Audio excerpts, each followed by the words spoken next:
It's a strange decision, but not surprising, because we know now the courts are operating under very difficult circumstances. We can understand what is happening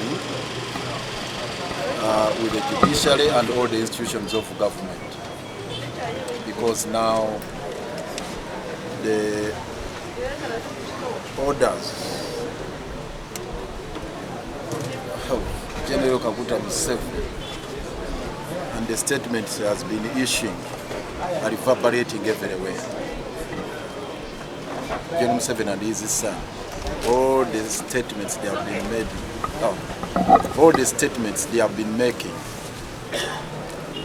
as I've said, have got a chilling effect on all the processes in all the institutions of government. So we are not surprised, we are not shocked by this decision, which is quite ambiguous and a bit paradoxical. Paradoxical in a sense that the magistrate recognizes that she has jurisdiction to entertain the matter regarding Dr. Besigye's rights. But surprisingly, she goes ahead to say, no. You know, these are matters which can be handled by the higher court, the high court. Secondly, that she has stayed the proceedings on account of the deteriorating health of Dr. Kiiza Besigye. But she makes no orders as to the interventions that can be made to save Besigye's life, because that is really paradoxical. The moment court recognizes that Besigye is in a dire state of health, the only logical thing, I think it is axiomatic that what comes next is an order that please take him to a better facility where his health can be managed. Now the proceedings have been stayed for 6 months. The proceedings have been stayed, yes, for 60 days, for 2 months. For what? Then you order that Dr. Besigye be taken to a hospital with better facilities to properly manage his life, so that he returns after 60 days to continue with the trial.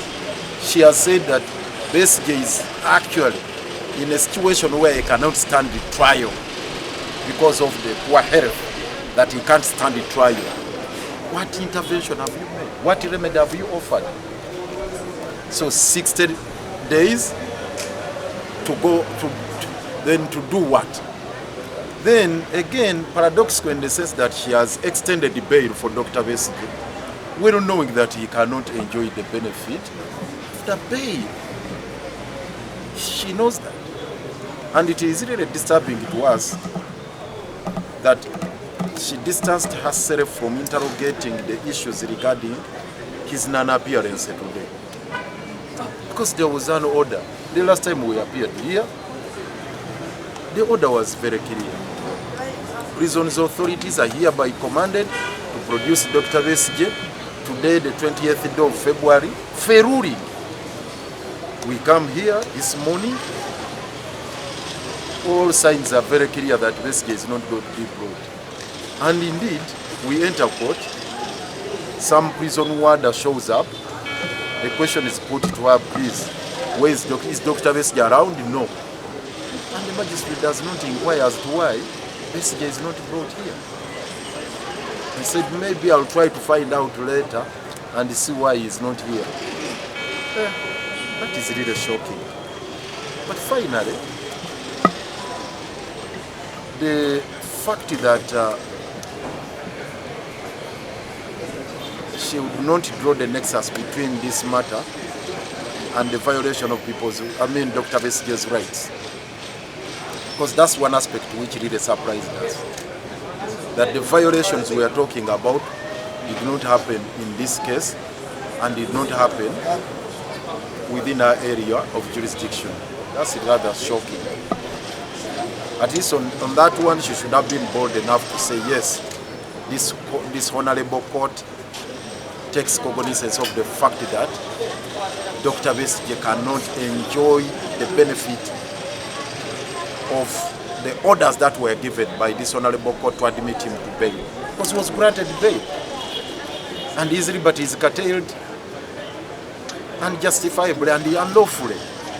So these are matters that warranted intervention of the court to at least interrogate and investigate to find out why a person who was granted bail cannot enjoy those liberties.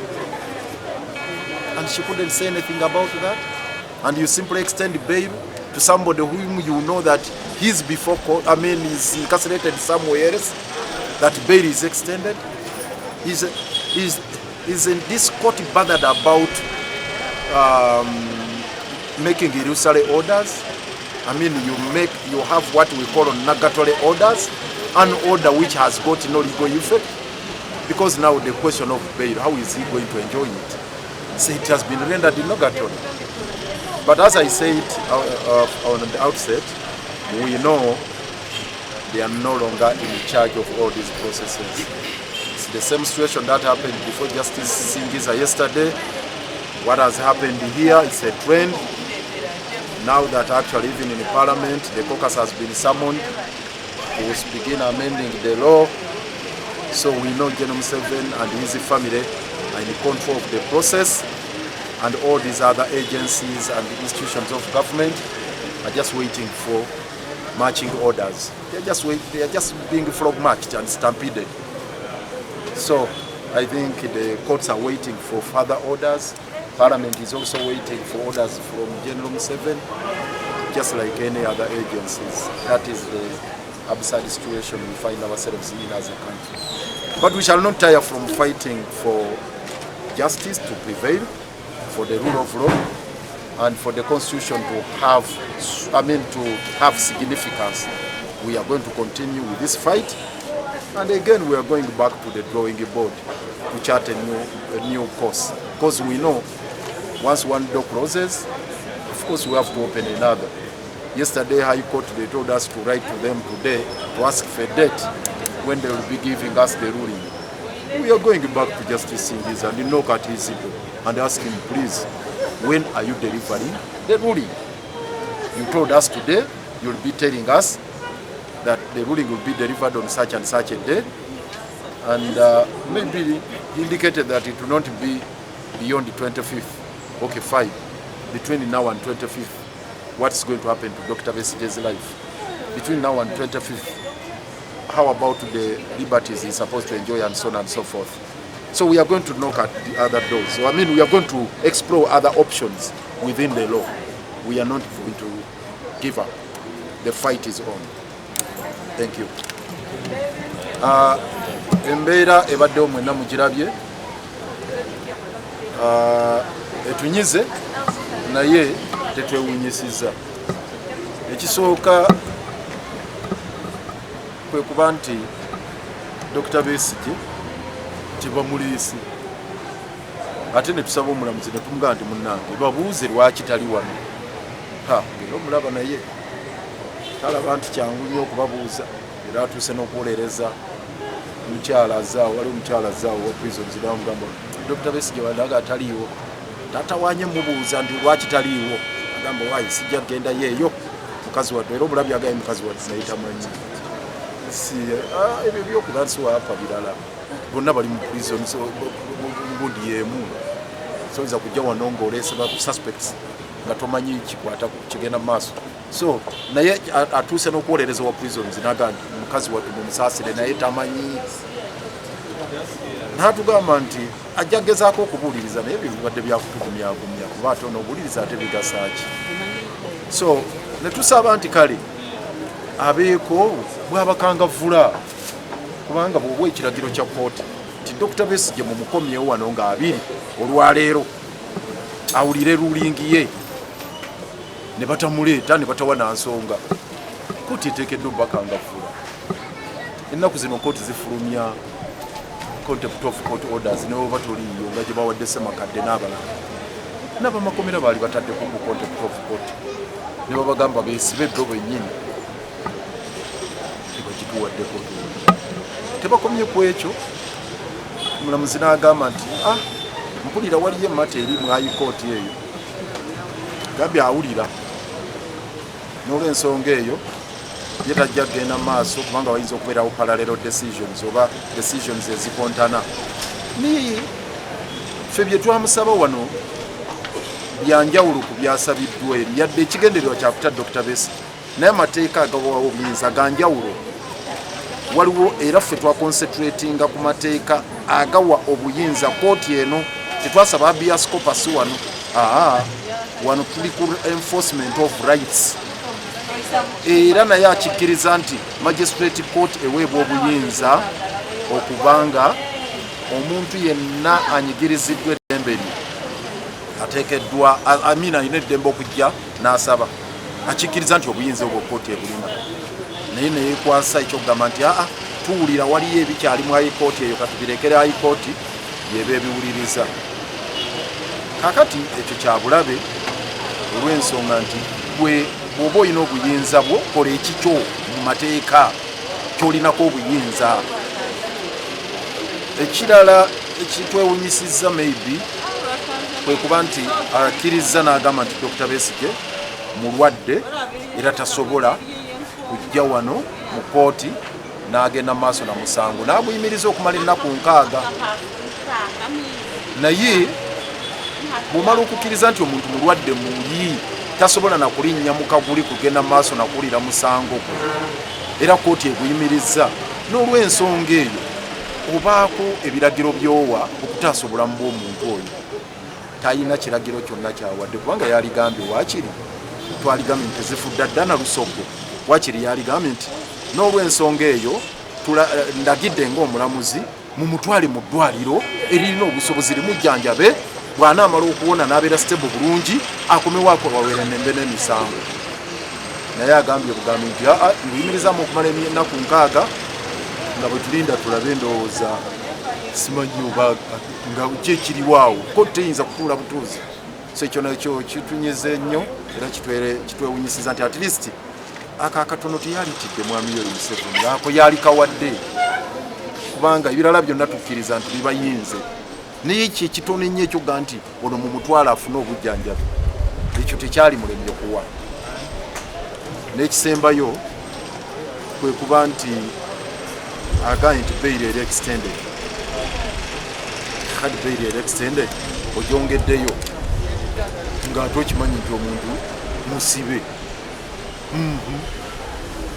kakati n'otanoonyereza lwaki omuntu gwewawa bail tasobola kubanga ava wakaawe ekyo yali kibaddeko kyakiwaako ensala naga nti bo ngawe omulamuzi nga bwe yawa bail alagira Dr. Besigye yenjoyinga ebbeeru ye gye yamuwa kuba akimanyi ate kati musibe ate akimanyi tewali misango mirala yennyini muwulidde talina musango gwagambye nti bamuvunaana guno.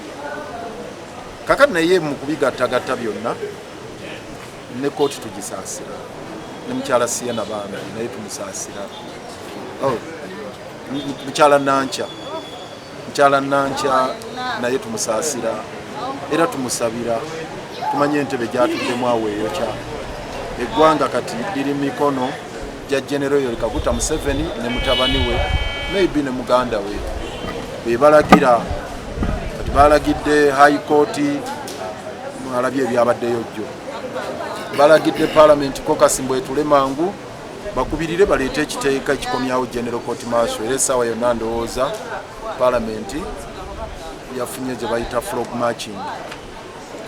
Kakati nabano bambi bali mu bitengo fayiro buli bwe bagikwatako buli akwata ku fayiro ya Besigye efuuka hot potato eyokya buli agikwatako agamba nfudde buli mulamuzi akwata kati ku fayiro ya Dr. Besigye agamba munzisi singiza agamba munjagazaaki mukyala Nanca agamba bannange mumbeeredde ki n'abalamuzi abalala buliro bawulira nga tujja kati n'abawulira ne ketugambye nti tujja wasingiza agamba bannange munona ki oba tumugambye tugenda kati omusaba lulingi manyi bw'anaabiwulira bino nga mubifulumiza mawulire ngaga bannange muno naki tumanyi embeera gye balimu katubasabire nga naffe bwe twesabira naffe tetugenda kuwummula buli luggi lwonna olutuweebwa mu mateeka tugenda dukonkonako era tubategeeza kawabe wa principal judge kawabe wa chief justice kawabe luddawa buli luggi lwonna amateeka ge ratuwa okulaba nga tufuna obwenkanya n'okutaasa obulamu bwa Dr. Besigye tujja dukonkona